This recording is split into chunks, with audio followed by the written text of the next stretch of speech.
નમસ્કાર વિદ્યાર્થી મિત્રો, પ્રશ્ન નંબર 19 એટલે કે છેલ્લો દાખલો ગણી અને આપણે ચેપ્ટર પૂરું કરીએ છીએ. 8 માર્કનું ચેપ્ટર જૂના સિલેબસ પ્રમાણે હતું. નવા સિલેબસ પ્રમાણે કાંઈ ફેરફાર થશે તો એની આપણને જાણ થશે. રકમ એવી આપી છે કે સેવા કંપની લિમિટેડની નીચે આપેલી વિગતોને આધારે લેણદારનો ઉથલો અને ચૂકવણીની મુદત દિવસોમાં શોધો. દિવસો 360 ધારો, અઠવાડિયા અને મહિનામાં ચૂકવણીની મુદત પણ શોધો. શરૂની બાકીઓ આપી છે લેણદાર, દેવી હુંડી, લેણી હુંડી અને દેવાદાર. જો અહીંયા આપણે લેણદારનો જ ઉથલો ગણીએ છીએ એટલે દેવાદારની કોઈ જરૂર નથી, એટલે આપણે ત્યાંથી નથી લેવાની. આખરની બાકી આપી છે લેણદારોની, દેવી હુંડીઓની, લેણી હુંડીઓની અને દેવાદારોની. સામેની બાજુએ ઉધાર વેચાણ 6 લાખ, રોકડ વેચાણ 4 લાખ, કુલ વેચાણ 10 લાખ, કુલ ખરીદી 6 લાખ અને રોકડ ખરીદી 2,40,000. જો વેચાણની આપણે કાંઈ જરૂર નથી, કેમ કે અહીં આપણે દેવાદારનો ઉથલો નથી ગણતા, તો વેચાણની જરૂર પડે. અહીં આપણે લેણદારનો ઉથલો ગણીએ છીએ એટલે આપણે અહીંયા ખાલી ઉધાર ખરીદીની જે જરૂર પડે છે.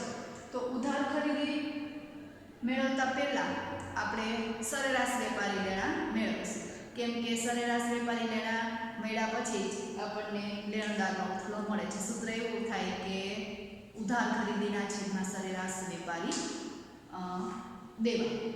તો શોધીએ સરેરાશ વેપારી દેવા બરાબર શરૂના લેણદારો પ્લસ દેવી હુંડીઓ પ્લસ આખરના લેણદારો પ્લસ દેવી હુંડીઓ અને છેદમાં 2.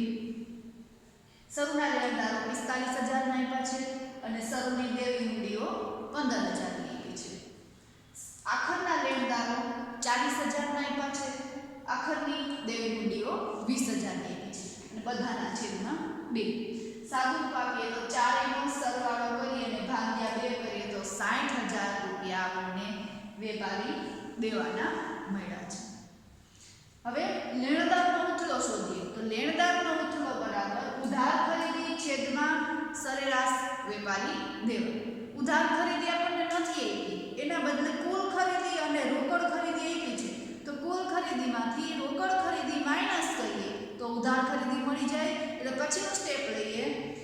ઉધાર ખરીદી બરાબર કુલ ખરીદી રૂપિયા 6 લાખ માઈનસ રોકડ ખરીદી રૂપિયા 2,40,000 બરાબર ઉધાર ખરીદી મળી 3,60,000. એટલે ઉધાર ખરીદી 3,60,000 છેદમાં વેપારી દેવા 60,000. સાદું કાપીએ તો જવાબ આવે છે 6 વખત અથવા તો 6 વાર. લેણદારનો ઉથલો આપણને 6 વારનો મળે છે.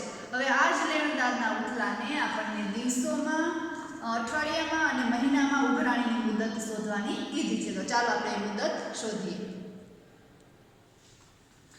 ઉઘરાણીની મુદત દિવસમાં હોય તો 360 દિવસ લેવાના કીધા છે. એટલે 360 દિવસ છેદમાં લેણદારનો ઉથલો આપણને આપેલો અહીંયાથી મેળવીએ છીએ એ આપણને 6 વખતનો મળ્યો છે. ઉઘરાણીની મુદત આપણે દિવસોમાં શોધીએ તો 360 ના છેદમાં લેણદારનો ઉથલો. તો 360 છેદમાં લેણદારનો ઉથલો મળ્યો છે 6 વખત, એટલે 360 ના છેદમાં 6 બરાબર 60 દિવસ. અહીં દિવસ છે એટલે જવાબ આવ્યો 60 દિવસ. અઠવાડિયામાં મેળવીએ તો 52 ના છેદમાં લેણદારનો ઉથલો, એટલે 52 ના છેદમાં 6 લેણદારનો ઉથલો આપણને 6 મળ્યો. 52 ના છેદમાં 6 બરાબર 8.67 અઠવાડિયું. અને મહિનામાં શોધીએ તો 12 ના છેદમાં લેણદારનો ઉથલો બરાબર 12 ના છેદમાં 6 તો 2 મહિના.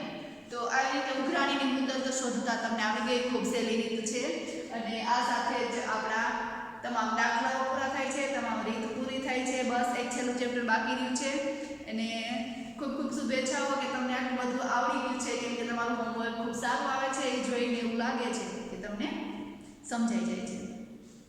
હોમવર્કમાં આપણે ઉદાહરણ 32 ગણશું. કંઈ પ્રશ્ન હોય તો રજૂ કરવો. Thank you. જય હિન્દ.